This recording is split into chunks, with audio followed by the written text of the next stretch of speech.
বিশেষ করে রাত্রিকালীন সময়ে সাপ, বিড়াল, কুকুর এই ধরনের কোনো প্রাণী যখন দেখবেন যে আপনার পেছনে আসছে বা আপনার বাড়ির ভেতরে ঢুকেছে, সরাসরি আপনি মেরে ফেলবেন না। এগুলো সাপের একটা বৈশিষ্ট্য আছে, সারা পৃথিবীতে প্রায় 500 প্রজাতির আপনার বিষাক্ত সাপ আছে সারা পৃথিবীতে।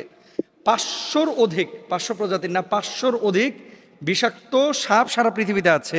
যে সাপগুলো, সাপের একটা নীতি হচ্ছে, আপনি কোনো সাপকে যদি আঘাত না করেন, এই সাপ কিন্তু আপনাকে প্রথমে কামড় দিবে না। কিন্তু একটা সাপ, এই যে রাসেল ভাইপার, যেটা বাংলাদেশে এখন খুব বেশি দেখা যাচ্ছে, আগে ছিল না, কিন্তু আগে ওই সাহারা মরুভূমিতে দেখা যেত, মিডিল ইস্টের পাহাড়গুলোতে দেখা যেত, এখন বাংলাদেশে শুরু হয়েছে রাসেল ভাইপার।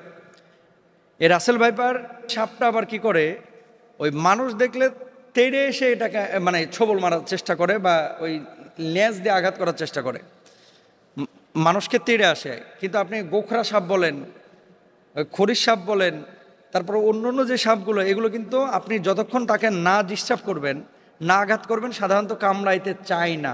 রেয়ার দু একটা ঘটনা বিচ্ছিন্ন হতে পারে।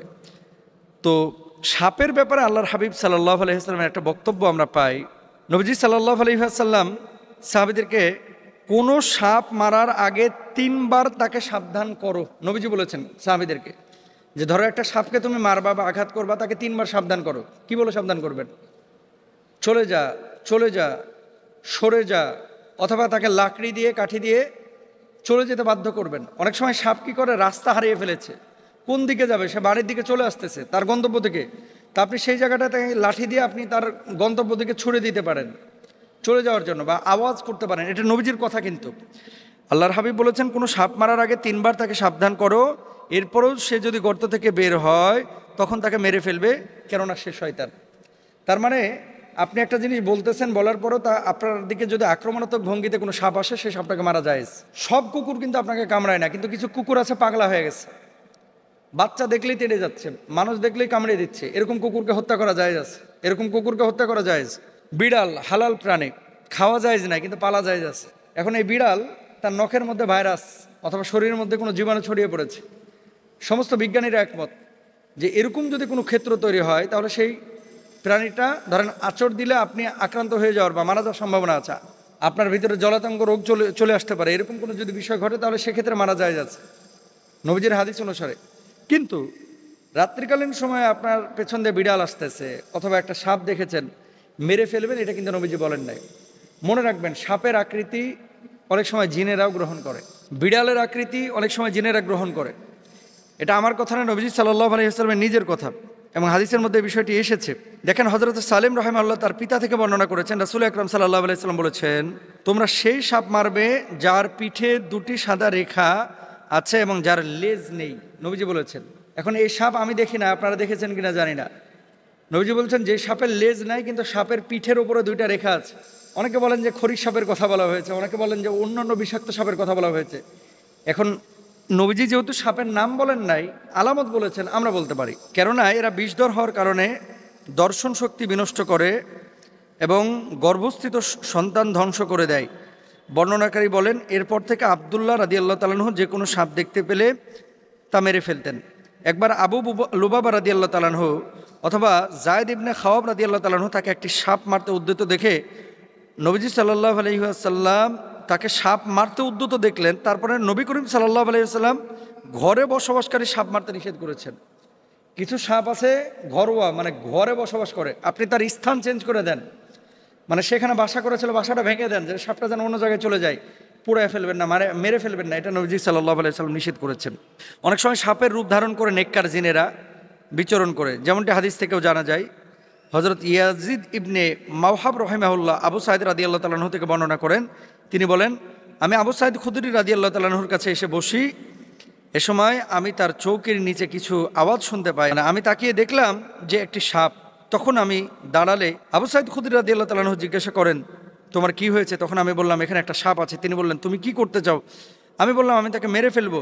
তখন তিনি তার বাড়ির একটি ঘরের দিকে ইশারা করে বলেন, এখানে আমার চাচাতো ভাই থাকতো। খন্দকের যুদ্ধের সময় রাসূল সাল্লাল্লাহু আলাইহি ওয়াসাল্লামের কাছে ঘরে ফিরে যাওয়ার অনুমতি চাই, কেননা সে তখন নতুন বিয়ে করেছিল।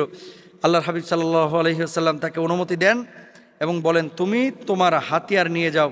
সে নিজ ঘরে ফিরে তার স্ত্রীকে ঘরের দরজার ওপর দাঁড়িয়ে থাকতে দেখলো। তার স্ত্রীর প্রতি কলম দিয়ে ইশারা করে, তখন তার স্ত্রী বলল, তাড়াহুড়া করো না, এসে দেখি কি যেন আমার ঘর থেকে বের করে দিয়েছে। তখন সে ঘরে ঢুকে দেখা গেল যে একটি সাপ, সে তাকে বল্লম দিয়ে হত্যা করে এবং বল্লমে তার দেহ ফুঁড়ে বাইরে নিয়ে আসে। বর্ণনাকারী বলছেন, আমি জানি না এরপর কে আগে মারা গিয়েছিল, লোকটি নাকি সাপটি। দেখছেন হাদিসের মধ্যে সুদীর্ঘ হাদিস, এটা আবু দাউদ শরীফের 5167 নম্বর হাদিস। সুতরাং যে কোনো হিংস্র এই ধরনের প্রাণীকে আপনারা দেখলে মেরে ফেলবেন না, এটা হাদিসের মধ্যে নিষেধাজ্ঞা আছে। 3বার সতর্ক করবেন, বিড়াল দেখলে, কুকুর দেখলে, হিংস্র কোনো প্রাণী দেখলে এভাবে হত্যা করবেন না। আল্লাহ আমাদেরকে বোঝার তৌফিক দান করুন। বিশেষ করে রাত্রিকালীন সময়ে এগুলো আমরা হত্যা করব না, মারব না। মেয়েরা যারা মাথায় কাপড় দেয় না, বিশেষ করে মেয়েরা হিজাব যারা করে না, কিয়ামতের ময়দানে এই মেয়েদের এক একটা চুল এক একটা সাপ হয়ে তার শরীরে, তার মাথায় দংশন করতে থাকবে। নাউজুবিল্লাহ, বড় কঠিন বিষয় ভাই। নামাজ পড়া ফরজ, রোজা করা ফরজ, হজ করা ফরজ, যাকাত দেওয়া যেমন ফরজ, পর্দা করা ছেলেদের এবং মেয়েদের তেমনই ফরজ। মনে রাখবেন, আল্লাহ তাআলা বলেছেন, ওয়ালিয়াদরিবনা বিখুমরিহিন্না আলা জুয়ুবিহিন, মেয়েরা এমন একটা পোশাক মাথা থেকে পা পর্যন্ত ঝুলিয়ে দিবে যাতে করে তার শারীরিক আকার আকৃতি অবয়ব বোঝা না যায়। আজকে সামান্য একটু ফ্যাশন করার জন্য, নিজেকে জাহের করার জন্য, প্রেজেন্ট করার জন্য, মানুষের সামনে আমার সিল্কি চুলগুলোকে প্রকাশ করার জন্য আজকে আপনি যে পর্দার খেলাফ কাজটা করতেছেন, এই সিল্কি চুলগুলোই কিয়ামতের ময়দানে এক একটা ওই রাসেল ভাইপারের মতো আক্রমণাত্মক হয়ে যাবে। এই চুলগুলো আপনাকে মাথার উপরে দংশন করবে। কেন আমরা বুঝি না? ছেলেরা এবং মেয়েরা দুপক্ষকে পর্দা করতে হবে, চোখটাকে অবনমিত রাখতে হবে। মেয়েদের পর্দা তো পুরো শরীর, আর ছেলেদের পর্দা হচ্ছে নাভি থেকে নিয়ে হাঁটু পর্যন্ত। এই অংশটা যদি এক চুল পরিমাণ কেউ খোলা রাখে, আল্লাহর আদালতে তারা দাঁড়াইতে হবে। তো মেয়েরা মুখমণ্ডল, হাতের তালু, পায়ের পাতা এগুলো বাড়ির মধ্যে খোলা রাখতে পারে, আর বাইরে চেষ্টা করবে পুরো হিজাব মেনটেন করে, তার সৌন্দর্য যাতে করে প্রদর্শন না হয়। ছেলেরাও চক্ষুকে অবনমিত রাখবে, তার লজ্জাস্থানকে ঢেকে রাখবে।